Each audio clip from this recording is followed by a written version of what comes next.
Russia responds to the latest Ukraine peace plan drafted in Geneva yesterday. The Kremlin saying this version of the plan is not acceptable. Ukraine, meanwhile, suggesting it won't cede any territory currently occupied by Russia.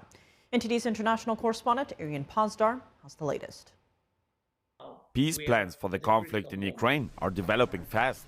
The United States and Ukraine say they've made progress on a revised peace proposal after talks in Geneva on Sunday. But the Kremlin doesn't support the revised plan. We learned this morning about the European plan, which is completely unconstructive and not acceptable for us at first glance.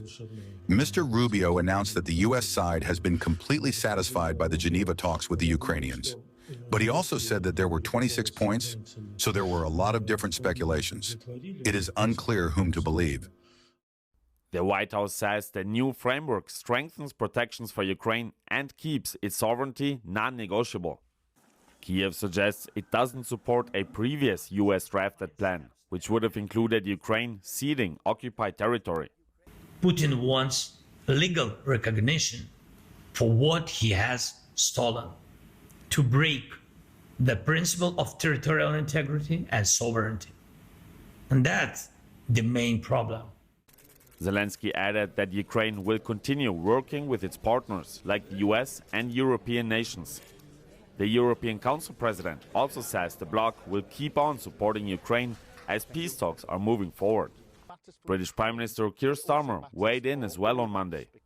The conflict in Ukraine has had a direct impact here in the United Kingdom. So progress, yes, more work to do, but we've all got our sleeves rolled up, ready to put in those hard yards, hopefully to get to the right outcome. Other European leaders echoed that sentiment, saying they're planning to continue supporting Ukraine. And members of the European Union also held a special meeting on the peace plan on Monday during their visit to Angola. They were there to meet with African leaders for a two-day summit aimed at increasing multilateral cooperation and trade. 1/3 of Africa's total trade is with Europe, and Africa exports to Europe more than twice as much as to China, for example.